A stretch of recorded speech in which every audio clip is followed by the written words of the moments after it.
Party ఫిరాయించిన ఎమ్మెల్యేలకు సిగ్గు శరము లేవన్నారు BRS నేతలు. వాళ్ళు తెల్లవారితే కాంగ్రెస్ కండువా కప్పుకుని తిరుగుతూ తామింకా బీఆర్ఎస్లే కొనసాగుతున్నామని చెబుతున్నారని విమర్శించారు. ఇక దీనిపై కాంగ్రెస్ నేతలు కౌంటర్ ఇచ్చారు. నియోజకవర్గంలో పనుల కోసం సీఎంని కలిశామని ఒకవైపు ఎమ్మెల్యేలు చెబుతూ ఉంటే బీఆర్ఎస్ నేతలు సిగ్గుందా అని మాట్లాడడం ఏంటని క్వశ్చన్ చేశారు. బిల్లులపై గవర్నర్ 2 నెలల్లో నిర్ణయం తీసుకోవాలి అంటున్న వాళ్ళు ఫిరాయింపులపై స్పీకర్ నిర్ణయానికి ఎందుకు గడువు విధించుకోవడం లేదని ప్రశ్నించారు బీజేపీ నేతలు.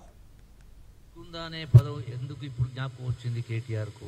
తెలంగాణ రాష్ట్ర ఉద్యమంలో వందలాది మంది బిడ్డలు ప్రాణత్యాగాలు చేసి తెలంగాణ రాష్ట్రం సాధించుకుంటే వీళ్ళు సిగ్గులేని పనులు ఎన్ని చేసినరు?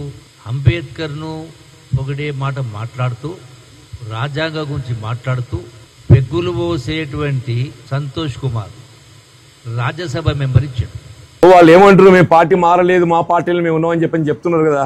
మీరు చెప్పే పత్రికలు గమనించి సంతోషం, వి వెల్కమ్ ఇట్.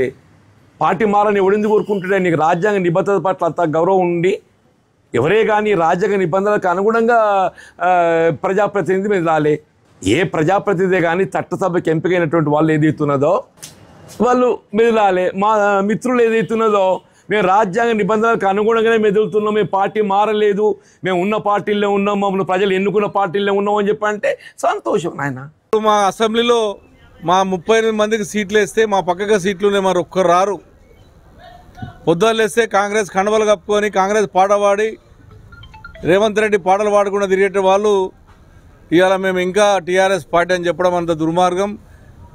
ఇంకా ప్రజలను కూడా బాధ పెట్టినట్టు లెక్క. మీకు ఓట్లు వేసిన ప్రజలు, గెలిపించిన ప్రజల్ని ఇలా ఇంకా మమ్మపెట్టే ప్రయత్నం చేస్తున్నారు. ఈ ప్రభుత్వాన్ని అడుగుతా ఉన్నాను, మీ స్పీకర్ కూడా తొందరగా చేయాలి కదా. మీ స్పీకర్ దగ్గర కూడా యాంటీ డిఫెక్షన్ నోటీసెస్ చాలా ఉన్నాయి, లెటర్స్ ఉన్నాయి, అప్లికేషన్స్ ఉన్నాయి కదా. మరి దానిపైన మాత్రం సమయం లేదు.